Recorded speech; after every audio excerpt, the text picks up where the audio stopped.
Mon Dieu quel bonheur de faire un peu de bricole. Mon Dieu quel bonheur d'être soi-même bricoleur.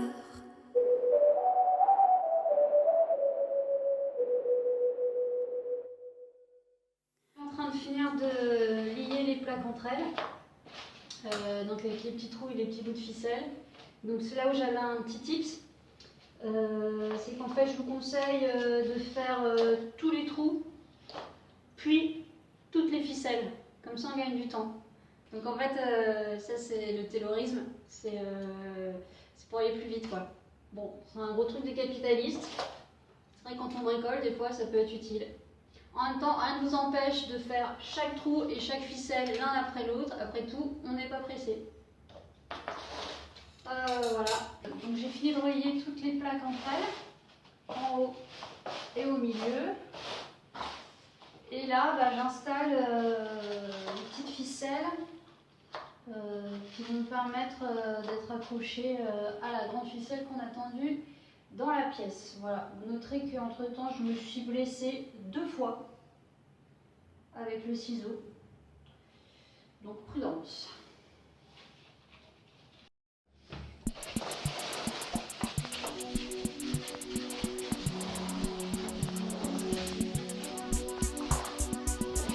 Et voilà.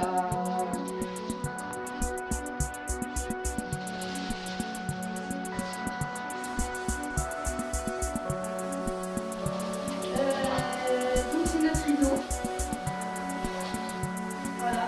Si le coup des réseaux de colis ça marche pas, je peux chercher par moi. Petit costume de scène. C'est pas très pratique.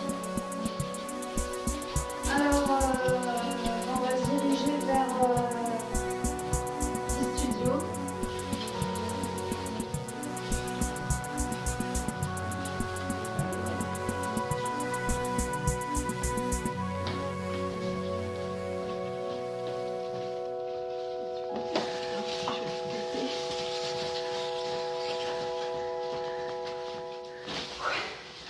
C'est physique, hein. Alors, donc là on arrive au moment un peu critique.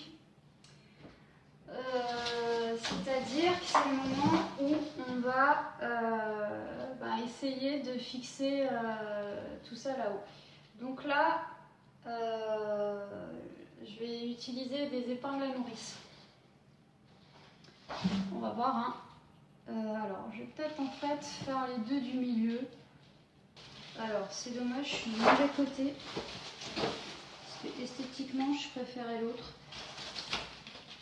J'aime autant que ce soit celui qu'on voit.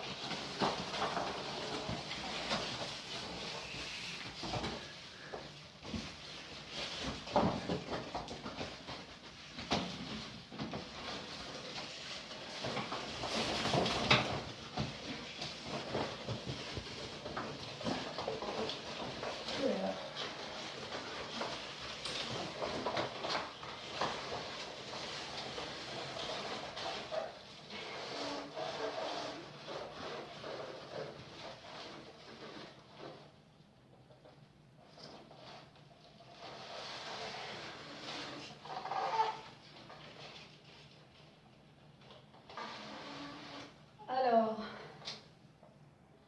là, j'en ai fixé 2.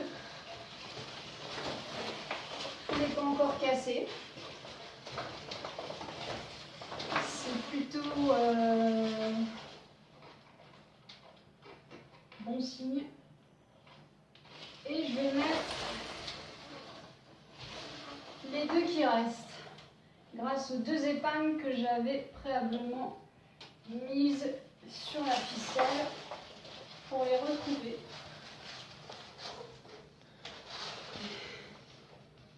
Et ben voilà.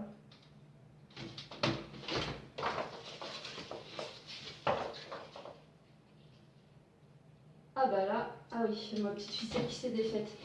Donc c'est pas très grave. Bon bah, voilà. Ma foi.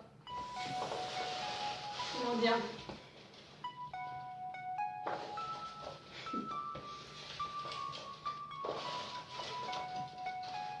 Bon voilà, je vais quand même faire la partie technique. Je me suis dit qu'en fait les boîtes d'œufs j'allais les mettre derrière.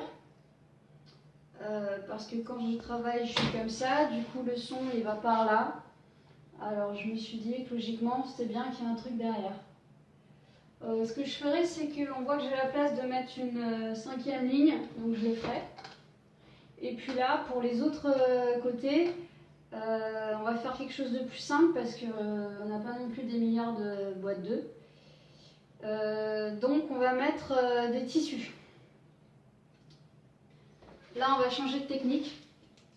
On va prendre la technique de comment ça s'appelle, une pince à linge et du plaid.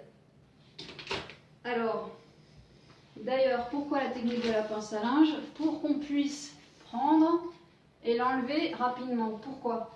Parce que le plaid, bah, on s'en sert. C'est-à-dire que le soir, moi j'aime bien mettre un petit plaid, tout ça, pour avoir bien chaud. Donc, ça serait dommage qu'il soit là, installé à vitam aeternam. Donc, pour accrocher le plaid, bah là c'est simple. En fait, vous faites comme si vous l'aviez lavé, qu'il était mouillé et que vous vouliez le faire sécher. C'est-à-dire que vous avez un fil à linge et vous étendez le plaid sur le fil à linge. Et voilà. Je crois que là c'est assez convaincant. Donc là, on peut voir qu'on a déjà deux parois. C'est assez intéressant. Des matières différentes, on va pouvoir faire des essais. Je fais un autre aparté. C'était pour signaler que du coup ça pouvait faire des fonds, faire des photos. Voilà, fond 1, fond 2. Fond 2. Non, alors, fond 1. Fond 1. Fond de boîte 2.